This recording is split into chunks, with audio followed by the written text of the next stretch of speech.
Up-and-coming Irish cinematographer gets long-listed for the Oscars. Today I'm very excited to talk Jass Foley. Jass is one of Ireland's top up-and-coming cinematographers. Jass has made it in the extremely competitive marketplace in film and TV. Jass works for many of the top directors, many of the top brands, and has filmed all around the world. He's built up a really great portfolio and client base over the last number of years. We met recently because we're both supporters of Meet Enterprise. But it turns out he did some freelance design work for me about 15 years ago, but we'd never met. Jass shares a lot of the secrets to success in the creative industry. I think he's great. Enjoy. 5, 4, 3, 2, 1, 0.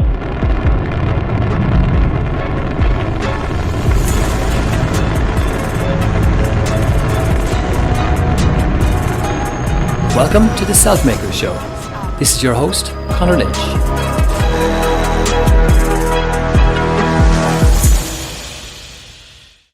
Hi Jass, how are you today?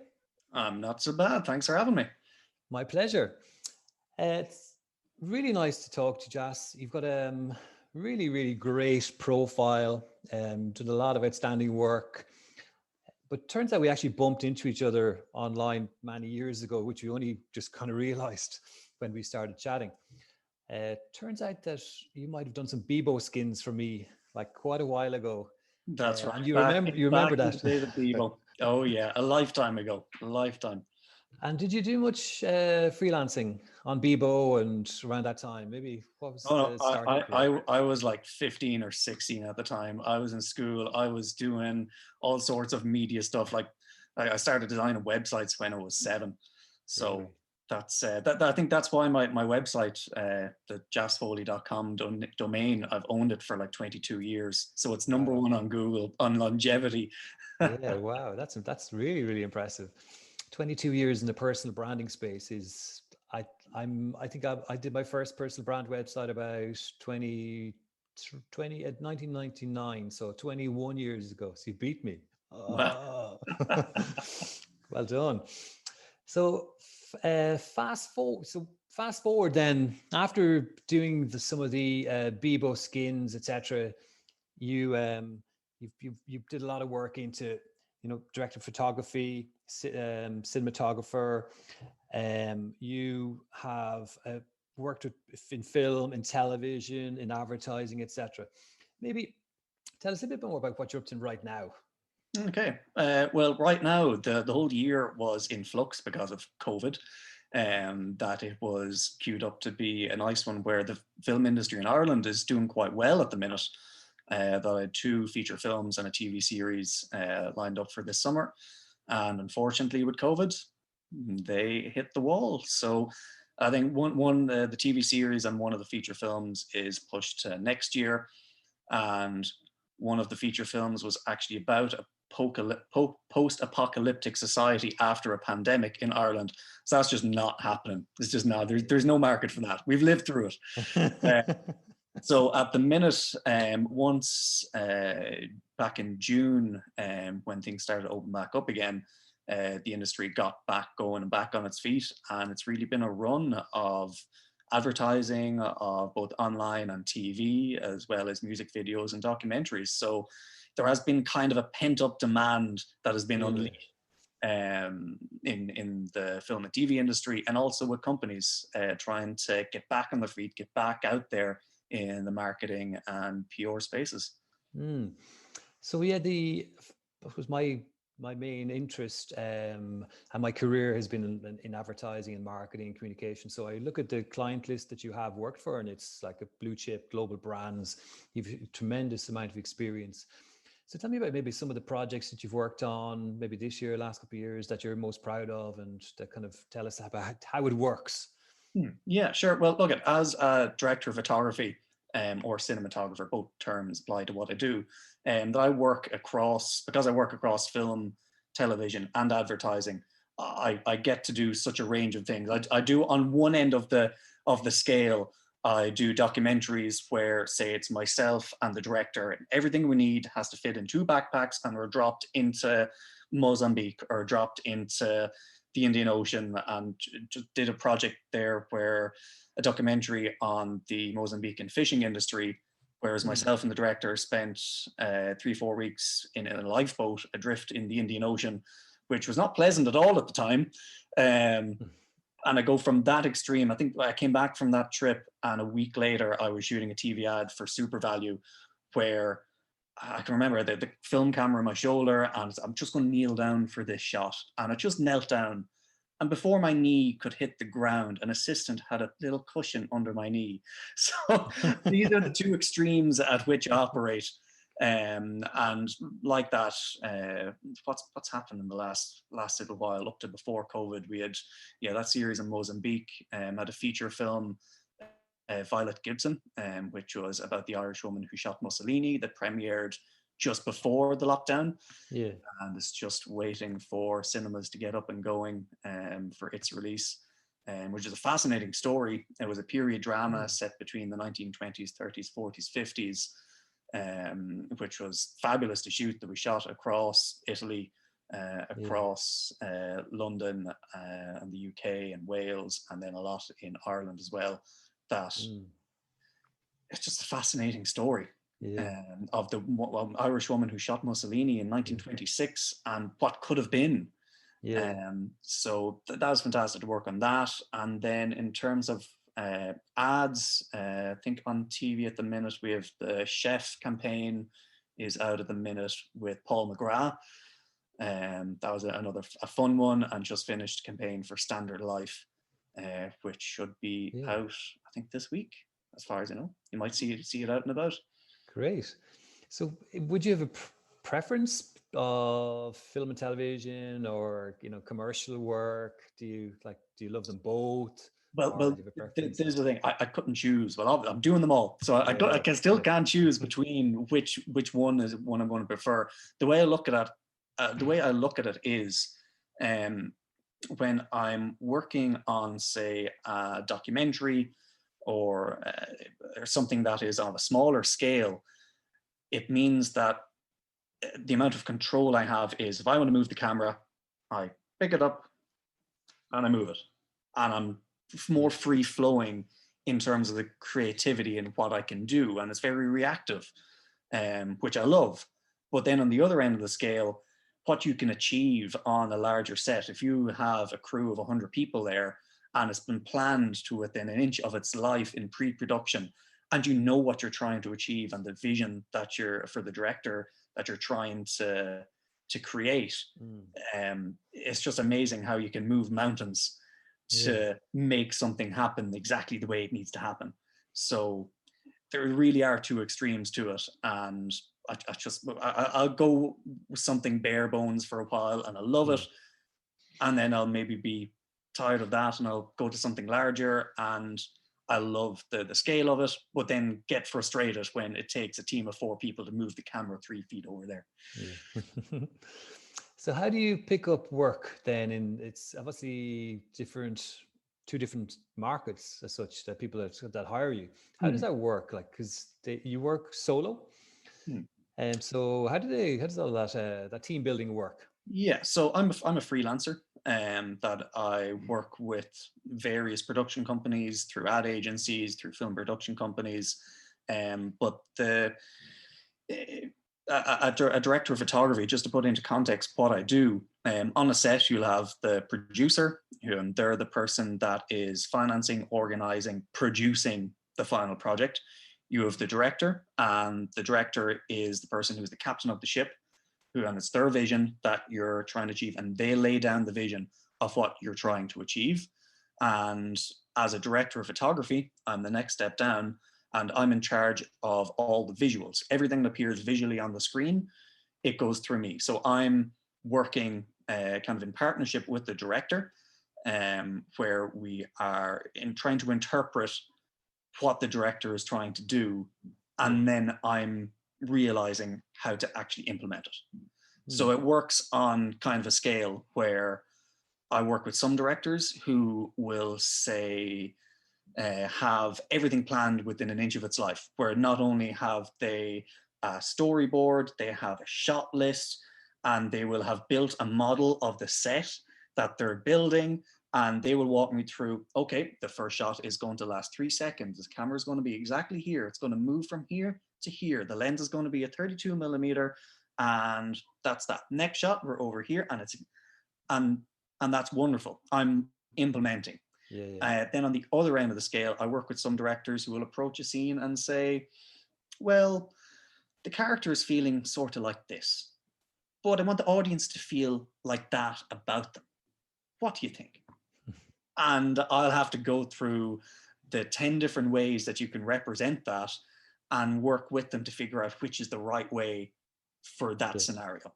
So that's in film. I love that range of creativity, where on one end of the scale I am more implementing, and on the other end of the scale it's more collaborative. When it comes to advertising, I'm really going down a rabbit hole here. When it comes to advertising, it's a lot more prescribed, where the way that it happens is a client will go to an ad agency, they will come up with the concept, come up with the idea, come up with the campaign, and then they'll bring on a production company and a director to make it happen. And in those kind of cases, I'm really implementing very specific looks. And again, it's a lot more formal in the way that we're achieving those goals. It's very goal based. So that's what I do. I've lost track of what the question was, but that was just the background of what it is I do. That's a really good answer. And I suppose to follow on, so you probably then build good relationships with a few of these key influencers and clients and directors, etc. So would you then get asked, oh, I've got a new ad, would you come and join me again, because I know how you work, and you almost have that understanding? Is that how it works? Yeah, that's it. That it's kind of first, for getting started in the industry, it is very much an apprenticeship based industry, where you'll do your time as a trainee, as a second camera assistant, first camera assistant, then work your way up to operating, and then to being a director of photography. And it's very traditional route as such there. And you could spend 10 years climbing that ladder. That it is an industry where you have to put in your 10,000 hours or your 10 years in order to, because there's no prescribed route. There's no single way to become a director or a director of photography or a producer. There's no right or wrong way to do it. And it's a very frustrating thing. I lecture in Dundalk IT, and it's very difficult to get across to students how difficult it is. And they ask, well, how do you get into the industry? And I don't know. Things just happened. It's so difficult. So that it's very much a relationship based industry, where the people that I started out with when I was like in college are those people. Some of them progressed along, and you stay in touch and you collaborate when you're starting out, and you're experimenting and trying new things, and you're continually trying to step up and improve yourself, and can just step up. And you really have to nurture those relationships. And it is a case where you won't get hired to work on something unless you've done that type of thing before. So it's a chicken and egg. How do you do the thing if you haven't done it before? And that's the kind of industry that it is. So in terms of the relationships, it's on the film side of things, it's very much where you have to develop the skill set first and foremost. You need to develop that skill set and master the technical aspects, keeping in mind that you will never master the technical aspects. There's no end goal. There's no point where you get to and you go, that's it, I know everything there is to know. You don't get there.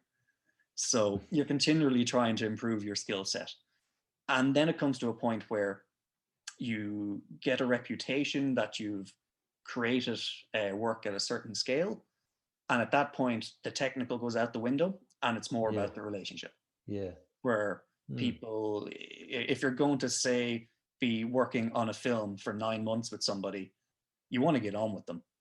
You know, you want to know that it's going to be a nice experience.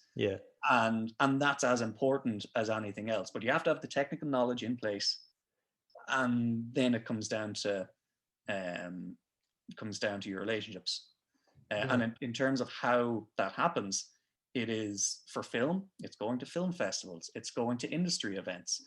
It's going to premieres. It's going to different meetups. It's being part of, say, I'm a member of the Irish Film and Television Academy, and it's going to those kind of events. And and you can put time in and get no results, or you can put time in with somebody you met 3 years ago, and 3 years later you might get a call and they'll say, oh, we're putting in for funding, we got it, I'll put your name down for it if you don't mind. And that's how it can happen. So do you get inquiries to this website? Is there inbound inquiries, or do you have to get out hustling for business? Well, this is the thing. Again, anyone who's working for themselves or someone working in a creative industry knows that there's no way to just set up, okay, I've put out a newspaper ad and a radio ad, and now I'll sit back and wait for the work to come in.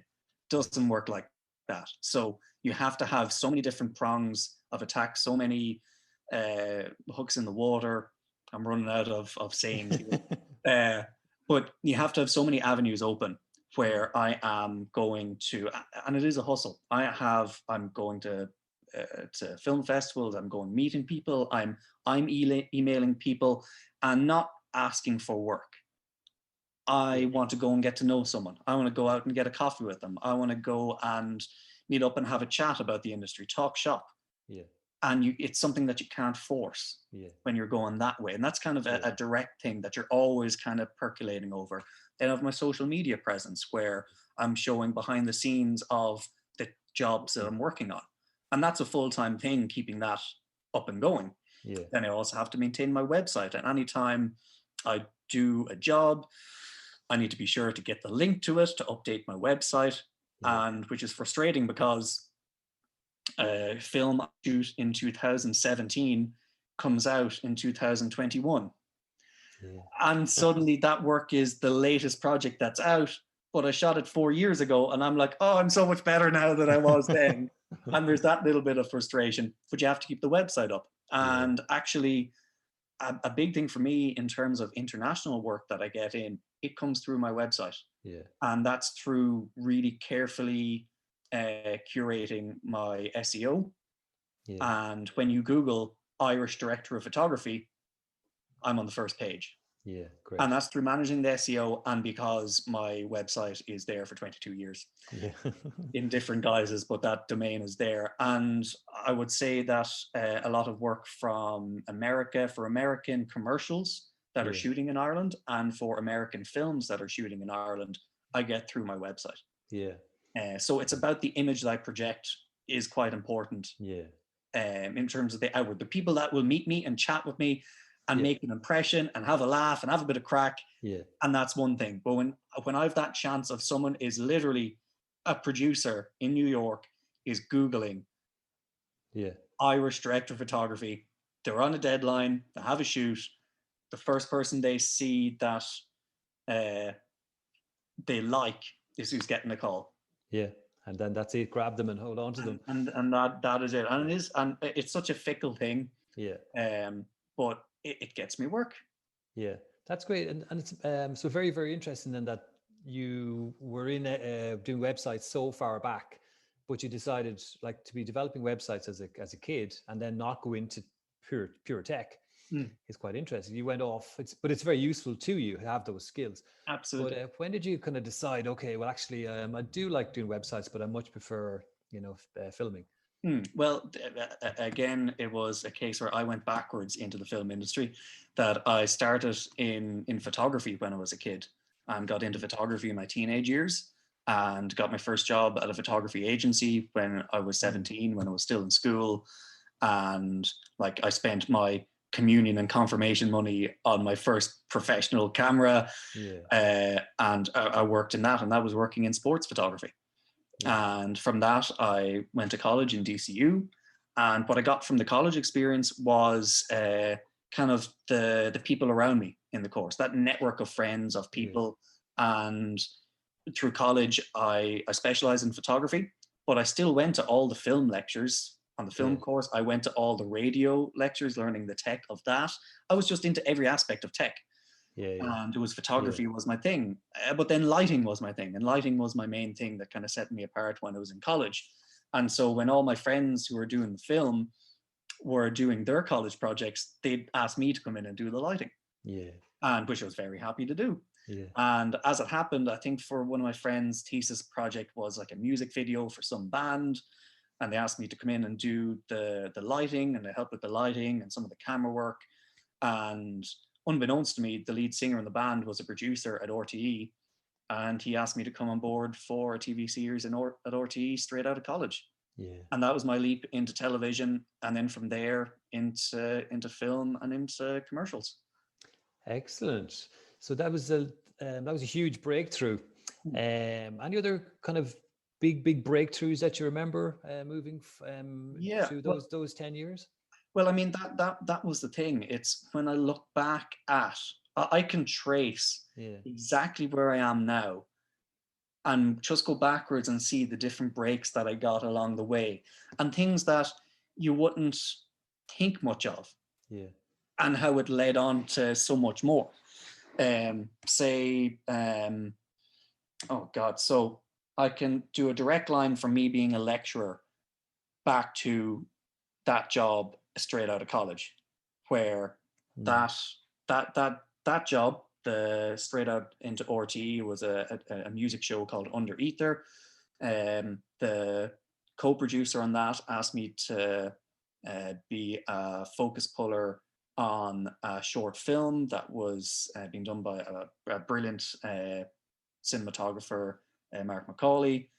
And from that, I met the behind the scenes video person, and he asked me on to another TV pilot.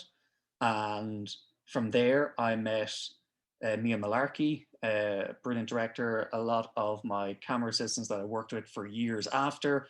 And that behind the scenes cameraman is now the head of film in Dundalk IT. Yeah. And he's asked me to come in all these years later.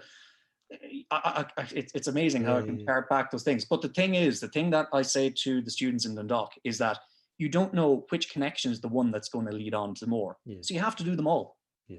Yeah. Like when I was in college, why I can see it now looking back, why I got that break and was asked to go on to an RTE show straight out of college is because I hustled when I was in college. I didn't realize it at the time. That was just what I did. Yeah. So when I was in college, I wasn't going out. I was saving up my money, and once a month I was working in a theater, like in the bar front of house in a theater, and I'd save up my money. I would spend it on renting equipment once a month, get all my friends from college, and we go and do a photo shoot, and I'd pay for it all. And it was just a brilliant experience. Yeah. And that's what I did throughout college. And so I'd constantly be shooting. I'd constantly be the person that everyone wanted to collaborate with, and I wanted to collaborate with them. Yeah. And I didn't realize it at the time. It was just something because I wanted to do it because it was great crack. Yeah. I wanted to go and shoot. That was it. So that's what led on to every connection since then. And it's hard for me to see students say who are, I ask them, right, you're in third year in film school, how many things have you shot? And they go, we've done 2 short films and a documentary and a music video. In 3 years, what are you doing? Do you want to be doing this? Like, why aren't you out shooting every weekend? You have people in your class who want to write, who want to direct, who want to act, who want to do camera, want to do lighting, want to do sound. Why aren't you collaborating every weekend shooting something?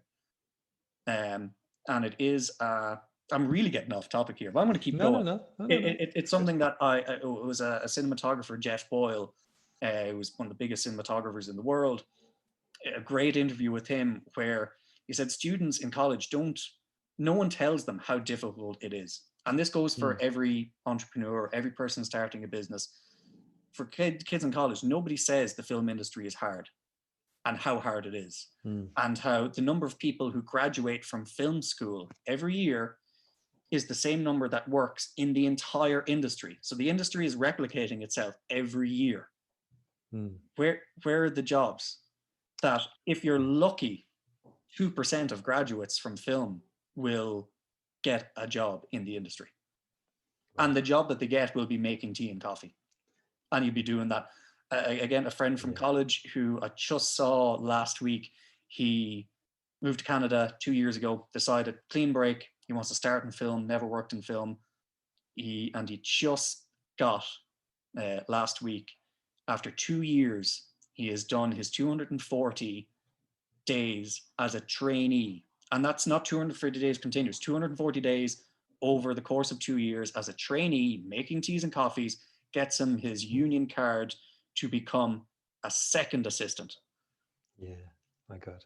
That's commitment. That's what it takes. Yeah. And nobody tells students that. And I give them a bit of a kick up the backside now. I'm going into them now in December. I do 3 weeks of a masterclass in cinematography.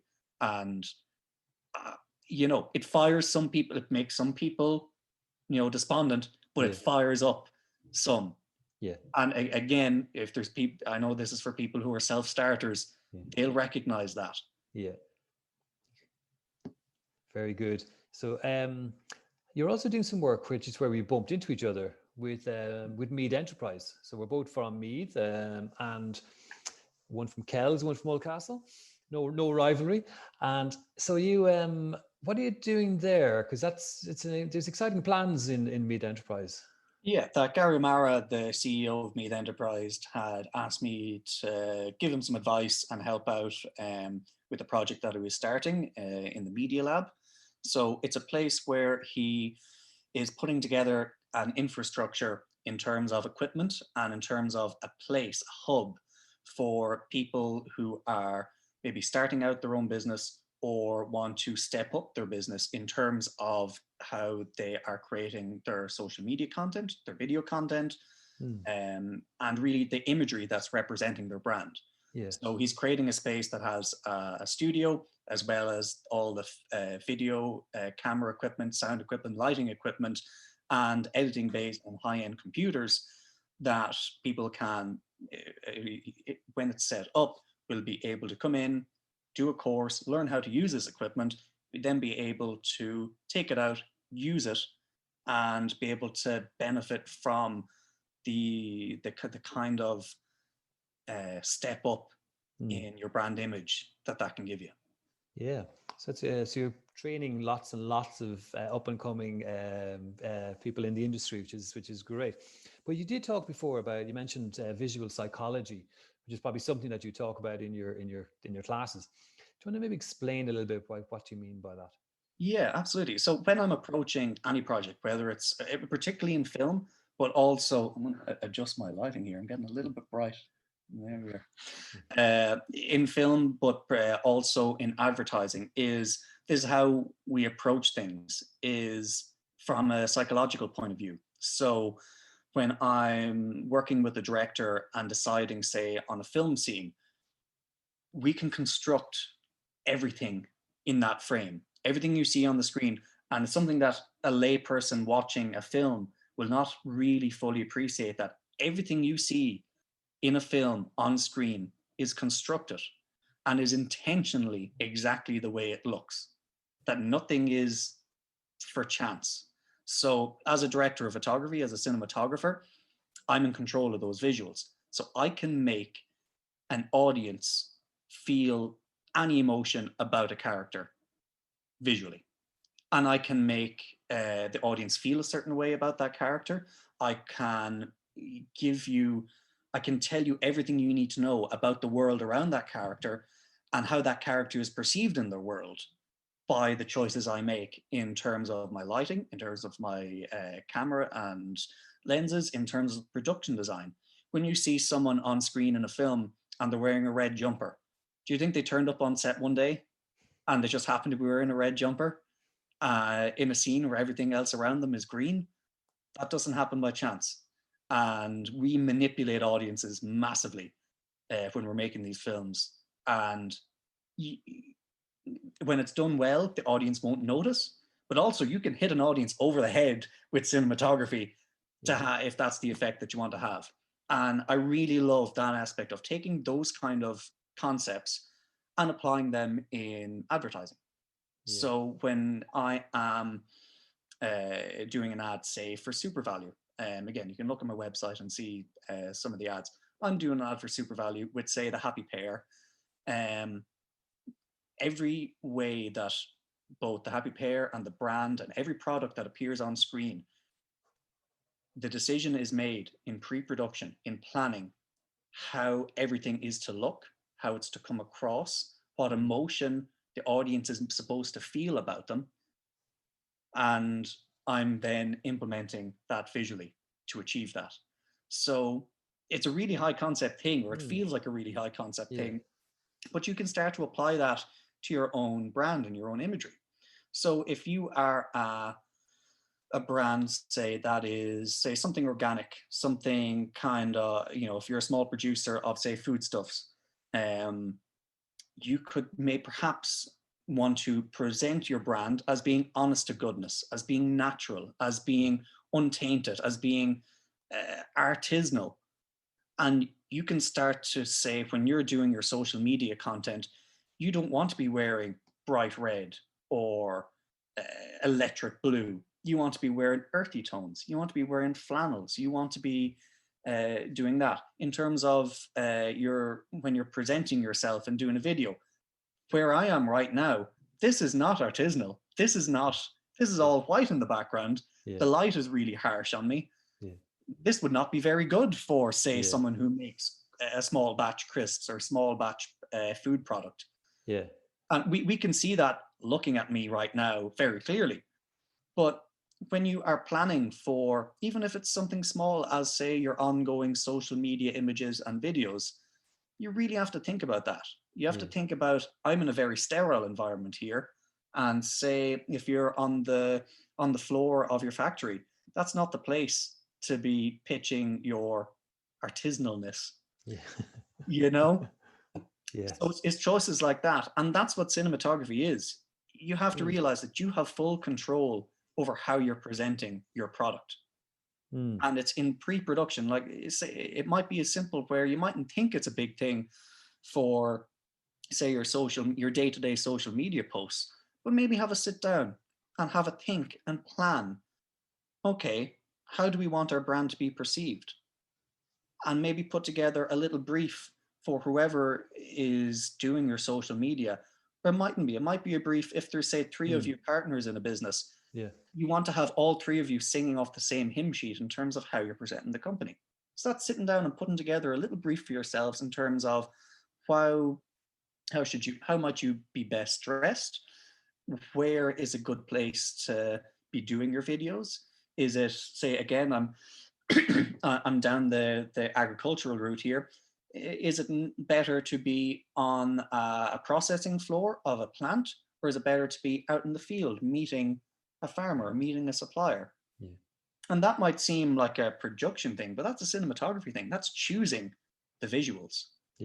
And it's those kind of takeaways from advertising where everything is really, really prescribed to within an inch of its life. And you don't have to go to that extreme, but you might put some more thought into how you're presenting it. And it does feed back into what emotion you're trying to portray to your audience and how you want your audience to perceive you. So that's some very, very interesting. And looking back on some of how you might have implemented this, is there any kind of highlights to your career, whether it's on film and television or advertising, anything that you're kind of most proud of? Yeah, absolutely. That I had to have my website open on my other screen here. But it's amazing how the simple things work. Like, I really love those super value campaigns because they are so simple in their execution. But behind the scenes, but they seem so simple and organic and down to earth. But behind that, there's so much planning that goes into them, from the director, from the ad agency, from the producer.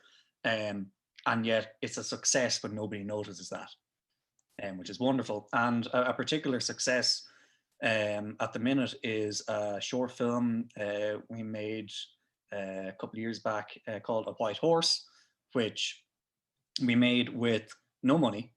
That was a really good friend of mine, Sean O'Connor, a director from Cork, who the script, it was just so powerful that there was no way we weren't making it, and we were going to make it, and that's it.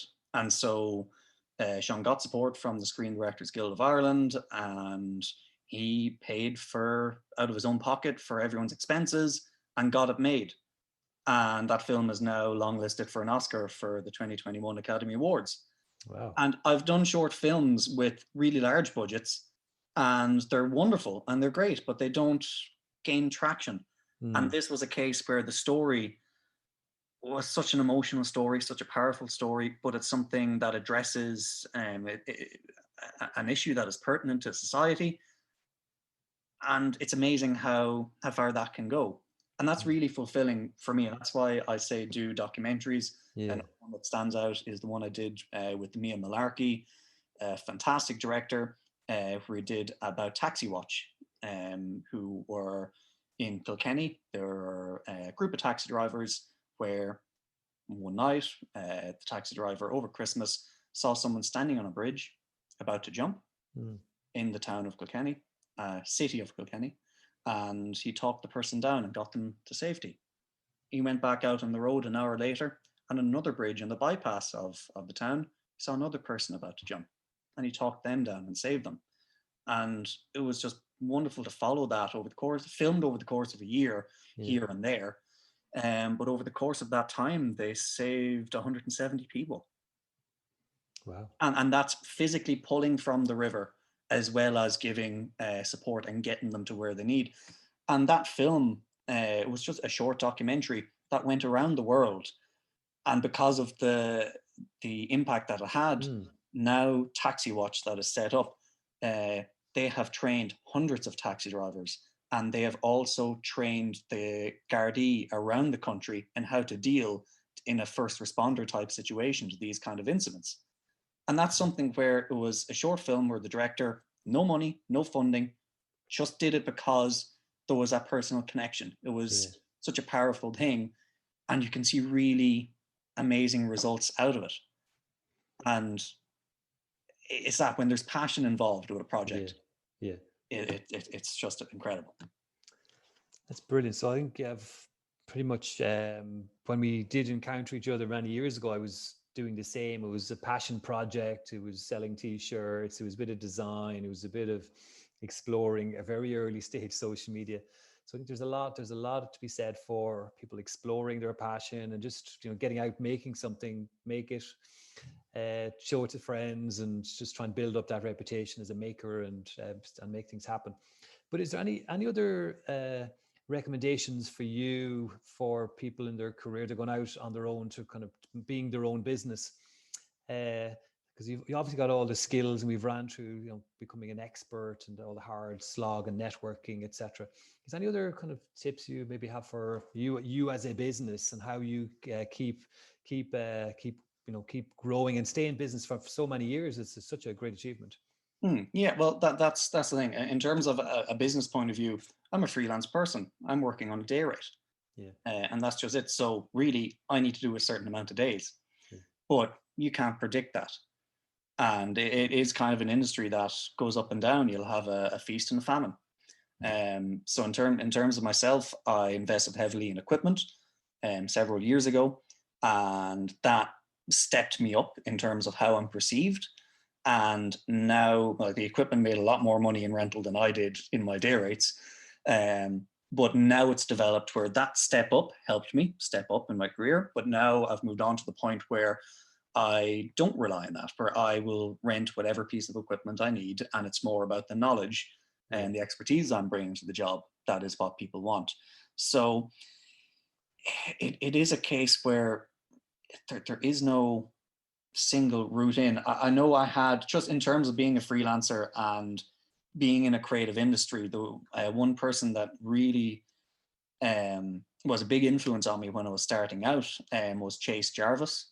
He's a commercial photographer based in the States. He started a brilliant creative online resource, but he was one of the first commercial photographers, the first creatives that took a hold of YouTube and started to leverage and put out and kind of pull back the veil on the industry and have people on to his YouTube channel and just open the door on what happens behind the scenes. And something that one thing that he taught me that I saw in one of his videos, and I sound like I know him personally, But one thing was, if you have a client that comes to you and they say, look, we love your work, really want to work with you.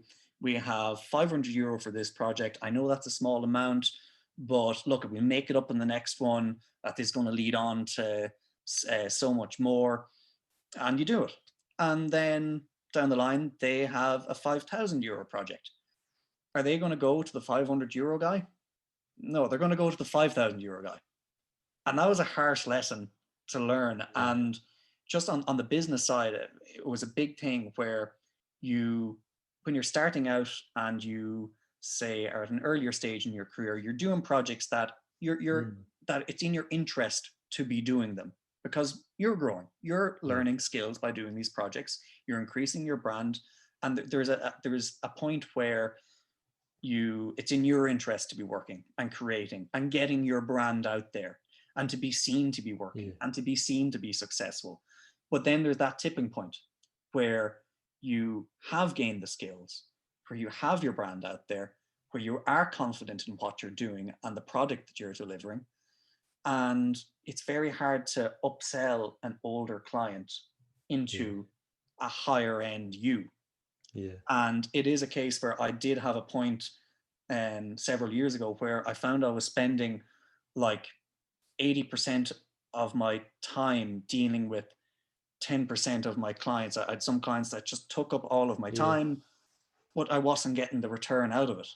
And it came a point where I just had to make a decision and say, look, I really love working with you. It's been absolutely fantastic, but I'm just not able to take these type of projects on anymore. I can recommend you to this person, this person, this person. They're going to really take care of you and wish you all the best with it. And I have to step on up. Yeah. And that's such a difficult thing because there's no set goal. You don't get over a line and go, okay, that's it. I can stop doing the low end projects. I'll only do the high end projects. There's no big klaxon that goes off and tells you that. Yeah. And that's a difficult thing. And it's letting go of a bit of a comfort blanket and to take that jump. But you obviously made the jump very, very successfully. If people want to have a look at you and some of these exciting videos, etc., that you worked on, where do they find out more about you? Yeah, so you can look at my website. It's jassfoley.com, JASSFOLEY. I'm sure you'll have a link. You're very well organized on your show. And the best place to follow me to keep up to date is my Instagram. My handle is just at Jass Foley. Brilliant. Well, Jass, have any final thoughts? Anything you want to add? We've talked about loads. We've gone into a lot of detail. It's been fascinating. But anything you want to kind of finish up with? No, I'm good. That if you wanted to learn more about the film industry and kind of looking behind the curtain a little bit, look up some podcasts. Maybe the Team Deacons podcast, which is absolutely fantastic, and the Go Creative Show. And those two podcasts are absolutely fabulous for gaining insight into the world of film. Excellent. We'll definitely check them out. But so thank you very much, Jass. It's been wonderful to finally get to know you quite well after our couple of chance encounters over the years. But thank you so much again for your time. Wish you all the best in all the projects with the Oscars, and I'm sure you'll have lots of success in the future. Thank you very much. Thanks for having me. Thank you, Jass. Okay, Jass, I'm going to do the intro again. I think I wasn't as fluid as I could have been. Yeah. So that was brilliant, by the way. That was great. Yeah. Super. Really, really interesting. So what did I say? I said, hi, could I say one of Ireland's top directors of photography or cinematographers? You can say that. I wouldn't say that about myself. But it wouldn't be wrong. You're up and coming. I've been doing this 12 years and I'm up and coming. The established people are in it 40 years. So I don't stand until. Really, really, really. So okay, let me see. Hi, Jass. How are you today? I'm great. Thanks for having me on. My pleasure. Really looking forward to chatting to you, Jass. So I've been doing my research, and in my humble opinion, it looks like you're one of Ireland's top director of photography or no, I meant to say up and coming. Yeah. Oh, yeah, you can make a joke out of it. Yeah. You've been doing it Yeah. 12 years and you're up and coming. That's the way the industry is. Yeah. Okay. Hi, Jass. How are you today? Great. Thanks very much for having me on. My pleasure. So I've done a bit of research. I'm very, very impressed with your profile, but rather than me telling you, no, that's not going to make sense because it won't tie in. Last go. Okay. Hi, Jass. How are you today? I'm great. Thanks very much for having me on. My pleasure. So I've done my research, and I think you would be, in my estimation, one of Ireland's best or most up and coming cinematographers and directors of photography. What do you think about? No, that's rubbish. What did I do earlier? What did I say at the very start? I thought it was all right earlier. Yeah. I can't remember it though. Okay, so listen, I think I'll have one of them. One of them will be fine because it'll tie into your question. And if not, I'll record something. I'll record something else myself here. Okay. Grand. No bother. That's all right. Otherwise, we'll be here for hours. But listen, I'll let you go. I'll have this. I'll get. By the way, if you have any photographs, like a wide photograph, of you, so for top of a website and maybe a narrow one as well. I'll just take them off your website. Off my website. The banner image on my homepage. You can right click and open a new tab, and that's the one. That's my headshot. It's wide and you can crop it square. Yeah, excellent.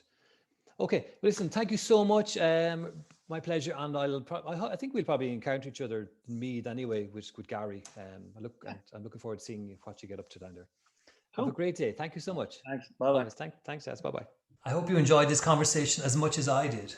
If this is your first time to join us, you are most welcome, and please subscribe for future episodes. This show is shared with you to help you succeed, so please share with others to help them succeed too. At Selfmakers, we believe you can all be your own business. We're here to help self-employed people across the globe accelerate their careers and achieve self-made success. Please visit selfmakers.com and follow Selfmakers on social media. Bye for now.